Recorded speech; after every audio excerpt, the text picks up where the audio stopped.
করার পর তার সাথে আমার সাথে শারীরিক একটা সম্পর্কের সৃষ্টি হয়। সেটা সে প্রথমে জোর করে করুক বা পরে আমাদের মধ্যে আপোষই হোক। তো তারপর সে আমাকে ভাই আওয়ামী লীগ নেতারা আকাম করতে করতে সোশ্যাল মিডিয়াকে কাঁপাইয়া নিতেছে। আরে ভাই আওয়ামী লীগ নেতারা খেলাইতে খেলাইতে নারী দিন নিয়ে খেলাইতে খেলাইতে খেলা জমাইয়া দিতেছে। আর এখনো পর্যন্ত আমরা কি করলাম? আমরা এখনো না পারলাম খেলাইতে খেলাইতে ফুটবল, না পারলাম কাঁপাইতে কাঁপাইতে বিছানা। বলি ভিডিওটি পুরো দেখুন, কারণ ভিডিওটি ভাইরাল অত্যন্ত প্রয়োজন। ভিডিওটি পুরো না দিলে ভাইরাল হবে না। আওয়ামী লীগের একটা লোক কিভাবে একটা মেয়েকে ধোঁকা দিয়ে 9টা বছর ইউজ করে তারপর তাকে ছেড়ে দিয়ে চলে গেছে। সেই মেয়েটা এখন লাইভে এসে জাতির কাছে বিচার চাইতেছে। আমি কনফিউজ আছি, ওই মেয়েটা কি ভরসা করে এই আওয়ামী লীগের নেতার সাথে 9টা বছর কাটিয়ে দিল, 9টা বছর ওর বুকের আর লালসার শিকার হলো।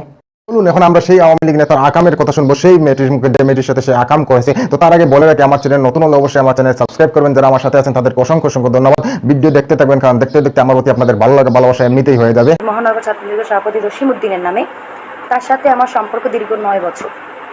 2013 সাল থেকে 2021 সাল পর্যন্ত তার সাথে আমার সম্পর্ক, এবং সম্পর্ক করার পর তার সাথে আমার সাথে শারীরিক একটা সম্পর্কের সৃষ্টি হয়। সেটা সে প্রথমে জোর করে করুক বা পরে আমাদের মধ্যে আপোষই হোক। তো তারপর সে আমাকে বিয়ের প্রলোভন দেখায় এবং বলে যে সে আমাকে বিয়ে করবে, এবং তার সেরকম আশা দিতে দিতে দিতে 9 বছর কাটিয়ে দিয়েছে। তার প্রতিনিয়তই সে বলতো যে তার মা রাজি না, এরকম একটা কথাবার্তা, যে তার মা রাজি না, বা তার এখন বিয়ে করলে রাজনৈতিক সমস্যা হইতে পারে, বা সে পরবর্তীতে বিয়ে করবে এবং সে তার মাকে রাজি করে নিয়ে আসবে। আমাকে এরকম প্রতিশ্রুতি সে দিতে থাকে। তারপর আমি তাকে বিশ্বাস করি এবং ভরসা করি। বিশ্বাস ভরসার ফল আজকে তো আপনারা দেখতেই পাচ্ছেন যে আমি কোন পর্যায়ে আছি।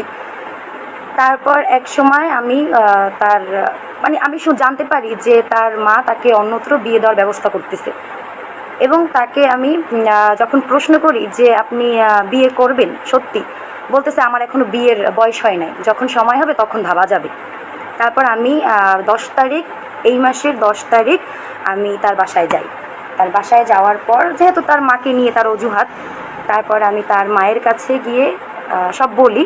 তার মা আগে থেকেই জানতো এ ব্যাপারে, আমাদের বিষয়ে। তার মা কেন, আমার ফ্যামিলি, তার আত্মীয় স্বজন, তার দলের ছেলেরা, আমার আত্মীয় স্বজন, আমার এলাকার মানুষ, আমার কমিশনার, তারপর স্থানীয় পুলিশ এবং স্থানীয় বড় ভাইয়েরা সবাই সব কিছু জানতো, এবং তাদের প্ল্যানও ছিল যখন ও আমার বাসায় আসতো তখন আমাদেরকে একটা বিবাহ বন্ধনে আবদ্ধ করবে, এরকম।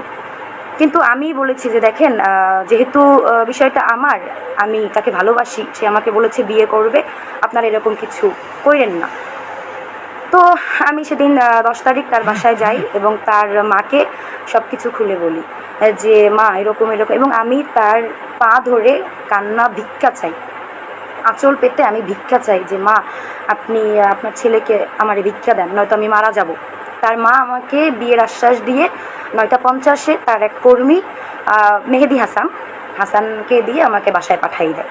বাসায় পাঠানোর পর, এবং তার ছেলে ওখান থেকে পালিয়ে ঢাকা চলে যায়, এরকম। কিন্তু তার ছেলে বরিশালেই ছিল, সেটা সে স্বীকার করে নাই। এবং পরবর্তীতে 2বার যে আমি তাকে ফোন দিয়েছি, সেদিনও তার মা আমাকে বিয়ের আশ্বাস দেয়, এবং সেই রেকর্ড আমি থানায় জমা দিয়েছি, এবং তাদের সাথে আমার কী কথা হয়েছে। তারপর তারা ঘরোয়াভাবে একটা সালিশি ডাকে মিটমাট করার জন্য, মিউচুয়াল করার জন্য। তো আমরা যখন ঘরোয়া সালিশিতে যাই, তখন আমার বাবা, মেয়ের বাবা হয়ে এসে বলতেই পারে যে জসিম তুমি একটা না, তুমি 5টা বিয়ে করো, তুমি আমার মেয়েকে গ্রহণ করো, আমি ওকে খাওয়াবো, আমি ওকে খরচ দেবো, আমি ওর বহন করব, তোমার কোনো দায়ভার নিতে হবে না। ও সেইখানে ওপেনলি আমার বাবাকে ইনসাল্ট করে, এবং ওর মা খালা মিলে আমার মাকে ইনসাল্ট করে। এক পর্যায়ে ধস্তাধস্তি শুরু হয়, তখন আমি আমার মা বাবাকে তুলে নিয়ে আসি সেখান থেকে। তারপর সে আমি ওই 2টা ছবি ছাড়ি, আপনারা হয়তো দেখতে পাইছিলেন যে ওই ছবিটা আমি ছাড়ছি। তারপর সে আমাকে ফোন দিয়ে বলে সে মারা যাবে, সে আত্মহত্যা করবে, তার তিলে তিলে গড়া সব কিছু ধ্বংস হয়ে যাবে, সে এমনিতেই প্রতিহিংসার শিকার, তারপরও যদি আমার বিষয়টা আসে তাহলে তার অনেক সমস্যা হবে, এবং তার এই বিয়ে পরিস্থিতির শিকার, এরকমই সে বলছে। আমাকে ইমোশনাল ব্ল্যাকমেল যত পরিমাণ করার দরকার সে করছে। করার পর আমি সব কিছু বিষয়টা আমি মেনেই নিছিলাম। আপনারা হয়তো ফেসবুকে দেখবেন আমি লিখেছি যে একটা মেয়ে হয়ে আর একটা মেয়ে সংসার ভাঙার ইচ্ছা আমার নাই। কিন্তু ভাইরে ভাই, সে আমাকে টাকা অফার করে, কখনো 10 লাখ, কখনো 20 লাখ, কখনো বাসায় গুন্ডা পাঠাইতেছে, কখনো তার মামাতো ভাই, কখনো তার মামাকে দিয়ে আমাকে হুমকি দিতেছে। এসব কি? একটা মেয়ে হয়ে আমি লড়াই করতেছি, সে একটা ছেলে হয়ে সে যখন নির্দোষ, সে কেন পলাতক? এই প্রশ্নের জবাব কি আপনারা আমাকে দিতে পারবেন?